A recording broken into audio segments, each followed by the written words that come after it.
बोले सत्यनारायण भगवान की जय, विष्णु भगवान की जय। द्वितीय अध्याय। सूत जी महाराज कह रहे हैं नारद जी को कि एक सुंदर काशीपुरी नगरी में ब्राह्मण देवता है, जितना कर्म करते हैं उतना फल नहीं मिल पाता। ये ऐसा कब होता है? जब बृहस्पति मनुष्य का अवरुद्ध हो जाता है, जब मन अशांत होता है तो बृहस्पति अवरुद्ध है कहीं। जितना हम कर्म करते हैं उतना फल नहीं मिल पाता, जितना मेहनत करते हैं उतना फल नहीं मिल पाता, जो एग्जाम दिया उसमें उतना मार्किंग नहीं आ पाया। तो ऐसा बृहस्पति जब अवरुद्ध मनुष्य का होता है तब ऐसा होता है। कर्म करने के अनुरूप जब फल की प्राप्ति न हो पाना, मन अशांत हो पाना, बहुत लोगों के साथ में उपकार करना लेकिन उपकार का बदला कहीं गलत मिल पाना, अच्छे का बदला बुरा मिल पाना, तो ऐसा बृहस्पति जब अवरुद्ध मनुष्य का होता है, जीवन में दूसरे चौथे आठवें 12वें भाव में गुरु तत्व जब आ जाए तब ऐसा होता है। इसलिए बता रहे हैं कि सुंदर काशीपुरी नगरी में एक ब्राह्मण देवता है, जितना कर्म करते हैं उतना फल नहीं मिल पाता। कर्म क्या है? भगवान की पूजा है, पाठ है, ये कथा भाव, इस प्रकार के करने से स्वयं ये जो साधु वैश्य है, एक बार ये ब्राह्मण देवता इधर उधर विचरण करने के लिए गए। अब घर में कुछ अतिथि लोग आ गए एक दिन में। अतिथि किसको कहते हैं? अतिथि कहते हैं जो नहीं होता है, ए का मतलब जो नहीं है, और तिथि का मतलब बिना किसी तिथि के जो धारण किए हुए बताए हुए आ जाए, वो अतिथि होता है। और अतिथि देवो भवा, बिना किसी कार्यक्रम के, बिना किसी बताए हुए अचानक में आ जाए, उसको अतिथि बोलते हैं। अतिथि देवो, अतिथि के सत्कार से बहुत पापों का विनाश हो जाता है। इसलिए इस ब्राह्मण देवता के घर में कुछ अतिथि लोगों का प्रवेश हुआ, गृह में बैठ गए, लेकिन घर में कोई व्यवस्था नहीं है भोजन की, अन्न जल पान की सेवा भाव करने की कोई व्यवस्था नहीं है। देखकर उनको चिंतित हो गया। चिंतित होने के बाद में उनको एक लोटा एक गिलास जल दिया, सब लोगों को जल ग्रहण कराया। जल ग्रहण कराने के बाद में उनसे बहाना करके अपने किसी कार्य के लिए चल देता है। कार्य के लिए चलने के तत्पश्चात वहां भगवान के कर्म को देखा किया, लेकिन कुछ न मिल पाया, चूंकि बृहस्पति अवरुद्ध है। सायकालीन हो गई, आज मेरे घर में कुछ अतिथि लोग हो गए हैं, उनको जो है भक्षण कराने योग्य, ग्रहण कराने योग्य कोई पदार्थ मुझको नहीं मिल पाया है, कोई अन्न जल नहीं मिल पाया, कोई फल नहीं मिल पाया है। इसलिए दुखी हुआ, व्याकुल हुआ, भगवान को याद करने लगा। और इसके अतिरिक्त आज मनुष्य कर भी क्या सकता है? भगवान को याद करता है। फिर जब किसी प्रकार से कहीं से कोई मनुष्य को उम्मीद नहीं होती, आशा नहीं होती है, तो भगवान को ही, प्रभु को याद करता है।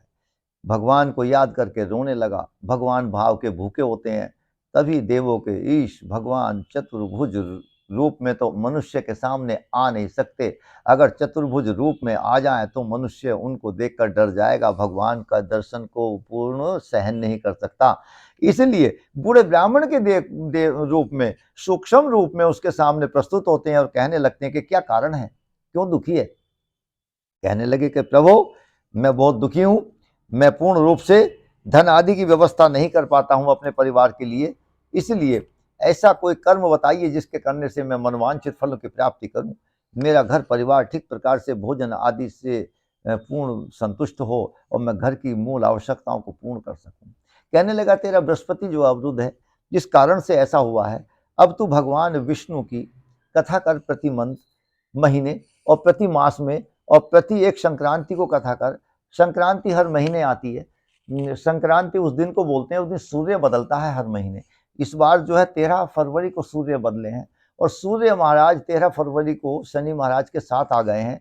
तो ये पूरे देश में हलचल हो रही है इस समय में। शनि महाराज जब सूर्य के साथ आते हैं तो है तो पिता पुत्र, लेकिन पिता पुत्र आपस में ये बड़ा विघ्नता कर देते हैं। संसार में, पूरे जगत में इस समय इंडिया में बड़ा तहलका सा मच रखा है। आक्रमण, इस बात का आक्रोश हो रहा है ज्योतिषाचार्यों में कि सूर्य और शनि एक जगह आ गए हैं, ये कुछ गड़बड़ कराते हैं।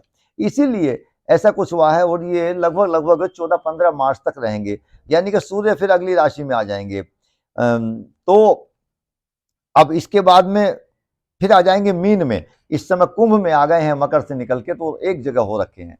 तो ये कारण, तो इसलिए कहने लगते हैं कि देख, तेरा जो है बृहस्पति अवरुद्ध है, बृहस्पति अवरुद्ध के लिए तू ऐसा कर, भगवान को चरणों में ध्यान कर, और प्रत्येक महीने संक्रांति पर, जो संक्रांति हर महीने होती है, उसमें भगवान विष्णु की, नारायण की पूजा कर। कैसे करूं? मेरे पास कुछ धन नहीं है।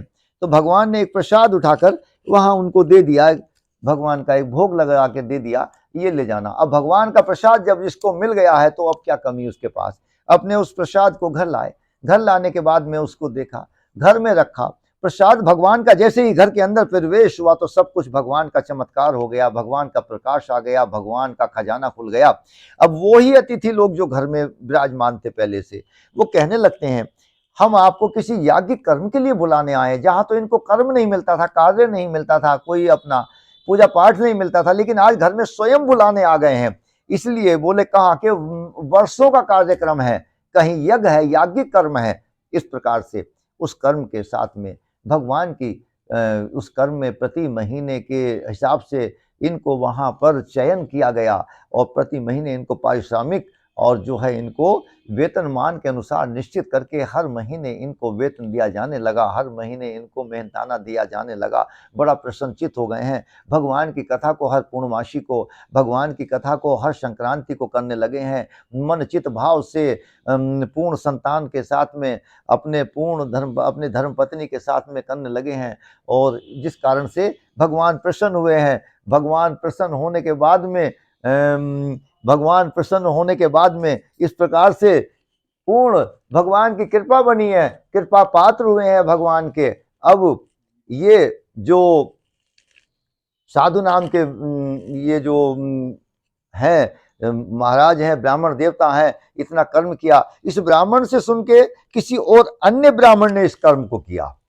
उस कर्म को करने के तत्पश्चात में ये ब्राह्मण देवता अपने घर में अलग अलग प्रकार से इस कर्म को करते हैं। देखिए ये जो 5 इसमें अध्याय हैं, और 5 अध्याय 5 ही लोगों ने इसको किया है, इसलिए 5 अध्याय हैं। और 5 अध्याय इसलिए हैं, मनुष्य के अंदर में 5 तत्व होते हैं, एक अध्याय के सुनने से एक तत्व की पूर्ति होती है, इसलिए पंचलोकों की पूर्ति हो गई है। इसलिए भगवान को पंचामृत भी चढ़ता है। 5 तत्व मनुष्य के अंदर में अगर कमी है तो वो पूर्ण हो जाए, इसलिए पंचामृत इसलिए बनाया जाता है। 5 अध्याय भी इसलिए हैं, इसलिए ही 5 जो है इसके अंदर अध्याय हैं, और 5 ही लोगों ने इसको किया है, इस कथा को। तो अब ये जो अन्य ब्राह्मण से सुन के इस ब्राह्मण ने किया है, और इस ब्राह्मण के घर में आप ही की तरह से प्रकार से भांति से ये भगवान का व्रत और पूजन कथा चल रही थी।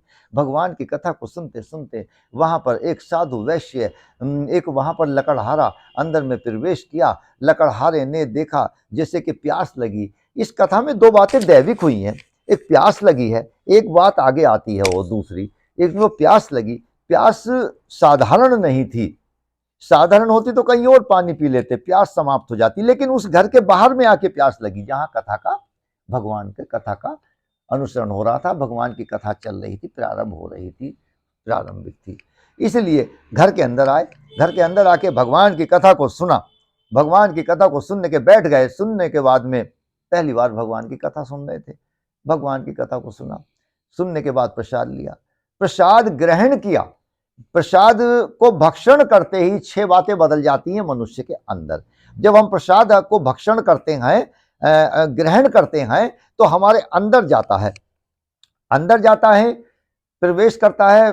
ग्रहण करने के बाद प्रसाद तो हमारा जो है चित्त प्रसन्न हो जाता है, चित्त हमारा भावयुक्त हो जाता है, और चित्त हमारा शुद्ध हो जाता है। जब चित्त शुद्ध हो जाता है तो हमारा हृदय शुद्ध हो जाता है। जब हृदय शुद्ध हो गया तो हमारा मन शुद्ध हो जाता है, और जब मन शुद्ध हो गया तो हमारे फिर भाव शुद्ध हो जाते हैं, और जब भाव शुद्ध हो जाते हैं तो हमारे कर्म शुद्ध हो जाते हैं, और जब कर्म अच्छे हो जाते हैं तो फल तो अच्छे मिलेंगे ही। इसलिए भगवान के प्रसाद को ग्रहण किया, और अच्छा होना ही था। तो ये जो लकड़हारा है भगवान के प्रसाद को ग्रहण करने के तत्पश्चात कहने लगा इस ब्राह्मण देवता से कि ये कैसे प्रसाद का है, भोग है, कैसा प्रसाद है, किस भगवान का प्रसाद है, किस लिए किया है, किस आधार के लिए किया है, किस ये परिणाम को और प्राप्त करने के लिए किया है, किस उपलब्धि के लिए किया है। कहने लगे हमारे घर में रोजगार आदि नहीं था, इसलिए हम इस व्यापार आदि की वृद्धि के लिए, क्योंकि भगवान विष्णु रोजगार को भी बढ़ाते हैं, तो इसलिए कहने लगे कि ये रोजगार व्यापार की वृद्धि के लिए इस कार्य को करते हैं, किया है। बोले कि क्या हम भी कर सकते हैं? तो ज्यादा विधि जानते नहीं थे। भगवान का संकल्प किया, प्रत्येक पूर्णमासी को इन्होंने भी संकल्प करके भगवान के इस पूजन को करना प्रारंभ किया है लकड़हारे ने।